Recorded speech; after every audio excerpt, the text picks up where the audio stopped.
Okay, I'm sat here with Valeria, who's about to introduce herself, and then we'll talk about what you presented on today.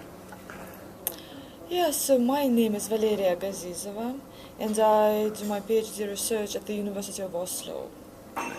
I work on the contemporary situation of religious revival in Kalmykia. Kalmykia is an ethnic Mongolian republic inside the Russian Federation. So it's still part of, people don't know, it's still part of Russia as it still is now. Yes, it is part of the Russian Federation, but Right. at the same time it has a status of a republic. So it has they have their own president, their own flag, maybe some additional laws. So it's semi-autonomous. Yes, it is situated in the European part of Russia. Right. And you've been research there. Yes, Um, it's based on field work. My research is based on field work. So who have you been talking to, and what have you found? Well, I've been talking to the Buddhist clergy, monks, lay lamas, to Buddhist communities, folk religious communities, and I discovered, great variety of religious specialists at present. Yeah. Yeah, because during the communist era, all religious activity was forbidden. Well, yeah. And especially Buddhism was severely persecuted Yeah. in Kalmykia. And Kalmykia actually has very interesting and very dramatic history, I would say. So first of all, originally they lived in Jungaria. Right. It's western side of the Lake Baikal. Right. Yeah. And then they migrated to the Russian Empire. And then they brought Buddhism as then, Yeah. ethnic tradition. Their This is how they religion, as it were. became the first ethnic Buddhist community in Europe, basically. Yeah. So, and then during the communist period, during the Second World War, they were deported. The whole republic, really? or the whole population of Kalmykia was deported by Stalin. Yeah. So, and it was officially abolished. And until for 15 years, it was just, they were not allowed to come back home, and the republic was abolished. But only at the end of 50s, it was restored. So they as a came republic. back, but they Yep. couldn't practice. Or They could not. No. Only some people did practice. There were some monks who continued to practice, but it was secretly. yeah.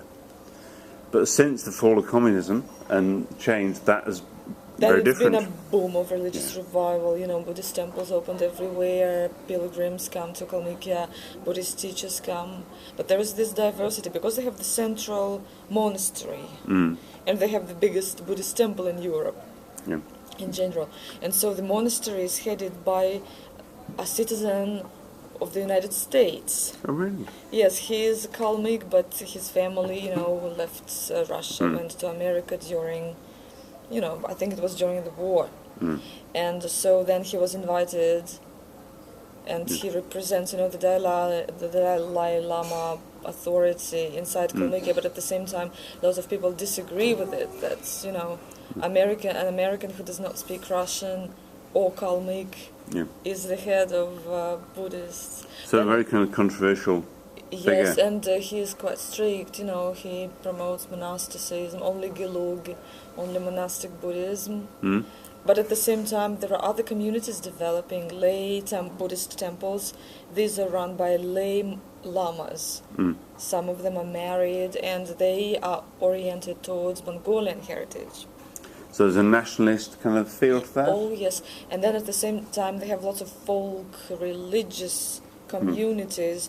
The emic word would be folk Buddhism. This is how they call themselves, and this is how people call them. So they're basically ritual experts, and the Buddhism is combined with folk religious traditions. So it is quite interesting, and quite big communities are developing. And not today, but at this conference, I presented a chapter from my thesis. It was devoted to a new religious movement called New Cosmic Religion. That's a great name. Yeah, this is how they call themselves.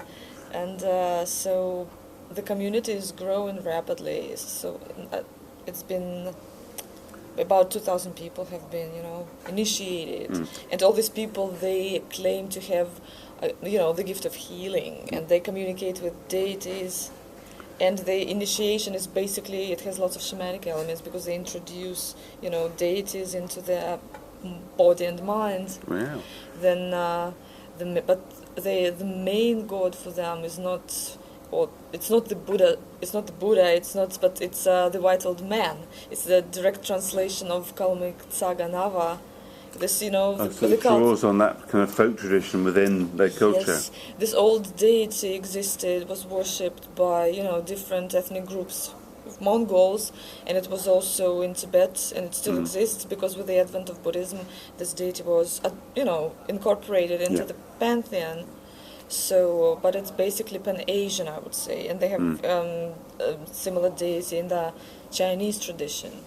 So, but this community, they say that it is the cosmic old man. It is like the highest cosmic intelligence, the creator of the universe. So now this new ideas come in, and then they claim to receive prayers in the sun language telepathically. Oh, So really? yeah, they call themselves channelers. So it draws on that kind of new age vocabulary. Yes, that's right. And it's also surprising because the leader, she is, just very simple woman, no university or college education. Before her religious activities, she was, just a shop assistant in a small kiosk, in some village in Kalmykia. So it's a bit strange where they get the ideas and inspiration. So. And you see that organisation growing? You think it's likely to kind of be successful? Well, that's a good question because we don't know, but so far they've been growing, and then some of her students, this leader, she's called like the teacher. The rest of the members are her students, but some of them disagreed with her, so they left and they established their own communities. But the activity is practically the same. They also receive text in the Sun language, and they have the same ritual outfits. That sounds like a schism to me. Almost the same but different. Yes, but they use both, this old Mongolian rituals, plus, and they venerate, Buddhist deities, Christian saints, really, Muslim. everything. So it's. Yeah, fascinating. Well, thank you, and thank you ever so much for giving us insight into something that most of us know nothing about, and it's really useful to get a sense of that. Thank you.